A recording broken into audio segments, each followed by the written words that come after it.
자, 다음은 그 이상민 전 행안부 장관 이야기를 해보도록 하겠습니다.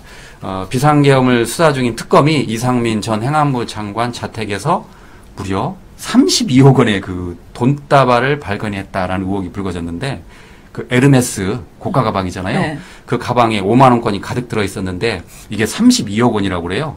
근데 그게 아직 명확하지 않죠. 예, 그렇죠. 예, 그러니까 이상민 전 장관이 이를 극구 부인하면서 이는 명백한 허위 사실이다라고 하면서 법적 대응까지 예고했다고 그래요. 그러니까 일종의 지금 현재는 이제 확인되지 않은 논란인데 수사당국은 아직 여기에 대해서 수사당국은 명확한 사실관계를 확인하지 않고 있어요. 그렇죠. 네, 이게 지금 그래서 세간에는 32억 원이 맞느냐, 또 이상민 장관이 펄쩍 뛰는 걸 보면 아닐 것 같은데 또 검찰은 이에 대해서 말 안 해주니까 이제 불필요한 의혹이 커지고 있는데, 혹시 집에 억대의 돈다발이 있습니까?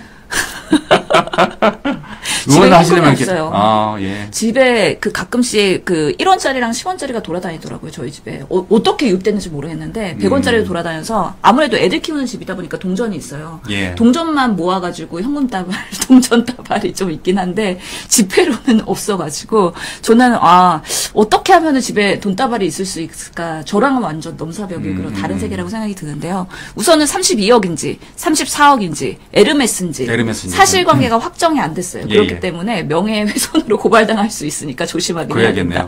근데 사실은 2월 18일 날 압수수색을 했다는 거예요. 그때 2월 18일 날 단전 단수 지시를 위한 혐의로 그때 경찰이 자택을 압수수색했을 때 집에는 사실 이상민 전 장관이 없었어요. 그 당시에? 그 당시에 본인은 없었다고 합니다. 그렇기 때문에 경찰이 어디까지 압수수색을 했고 그 다음에 어디까지 사진 찍어갔는지에 대해서는 명확하게 변호인단이 알고 있을 거고, 그것을 사실 이상민 전 장관도 사실 파악을 하고 있을 거거든요.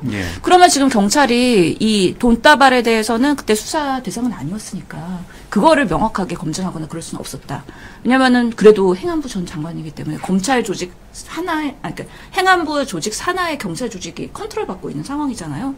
그러다 보면은 경찰에서 이런 그 상사의 내부 비리에 대해서 유출할 수가 없는 거죠. 근데 정권이 바뀌니까 갑자기 이런 사실들이 슬금슬금 나오는 것 자체도 이거는 뭔가 정황이 있다라고 생각이 들고요. 이거는 그때 현장에 갔던 경찰이 증언한 걸로 알려져 있습니다. 그래서 지금 특검에서 이런 부분에 있어서 그때 수사했던 경찰을 조사하고 있기 때문에 그때 물적 증거들이나 아니면 사실관계나 이런 것들이 당연히 조서에 만들어질 것이고요. 그걸 바탕으로 해서 내란 특검에서 이상민 장관의 그런 부분까지도 별건 수사로 같이 조사가 될 것인지, 이 돈다발의 그러면 출처는 어딘지 확인을 꼭 해야 된다고 저는 생각을 하고요.